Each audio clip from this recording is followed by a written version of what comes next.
welcome to 4 Minutes Closer to God. My name is Doug. I wanted to talk about why Calvinism fails for me. So I was born into a Wesleyan Arminian family, and the other side of that debate in the Christian circles is Calvinism. Calvinism arose from John Calvin in the 1500s, taking Augustine's work and running with it to develop the Institutes for Christian Religion. In that, he has the strong case for God's sovereignty and the election of those who would be with God and the reprobation of those who would go to hell, and both of those to the glory of God. And so I found that difficult to believe, having read through the Bible so many times. I didn't see it laid out that way. And so I came to determine that it's really a philosophical understanding through the Bible for Calvinism in particular, Wesleyans also.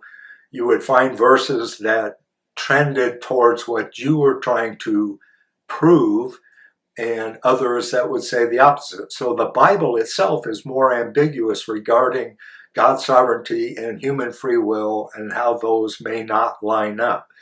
We know for a fact, and Wesleyans will stipulate, that God is sovereign. Psalm 115:3 says, "Our God is in heaven, he does as he pleases."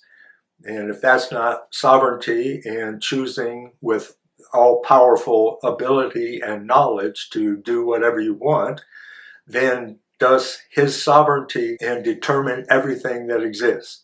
Is it possible under God's sovereignty that anybody would be able to go against his will?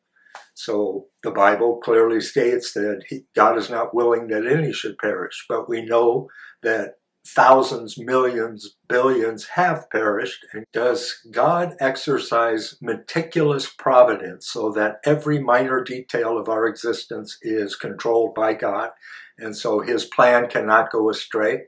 Or is God allowing free will, edging back some of his sovereignty in order for us to be able to freely love him?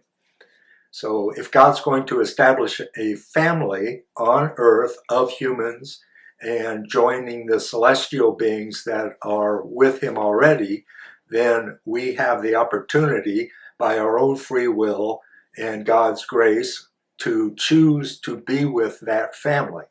So on Calvinism, those people are elect. They will be with God. And the ones who persevere are shown in this life to have been elect. For the Arminians, we have the free will response and God's prevenient grace, the grace that goes before, will give us the ability to respond to his gracious offer of salvation. And it is that gracious offer that I have understood in my reading of the Bible, that God is trying to establish his family on earth and fill it with humans who love him. So he can love us as a father. And would a father choose to hate most of the humanity that has existed and elect only some, all that to his glory?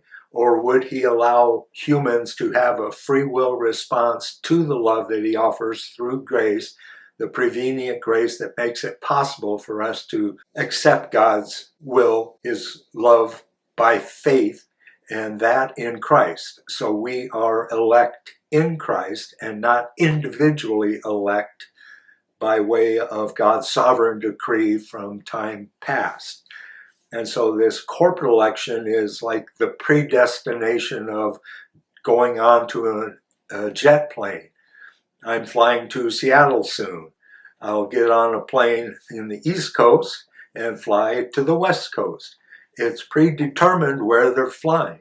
I will leave here and go to Seattle as a place that's been predetermined. So that predestination is set. God does the same thing. If you choose to be in Christ, then you are predestined to be with God.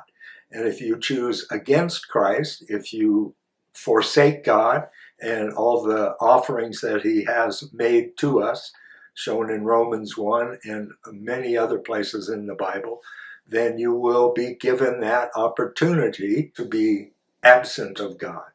And he does not will that for anybody.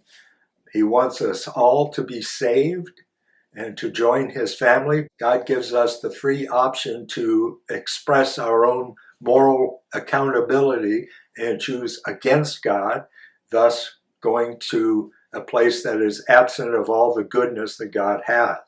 And that is not where I want to be. I want to be in Christ and not outside of Christ and the grace that God offers to us, that we can express our faith in him, go with Jesus, and be part of God's family.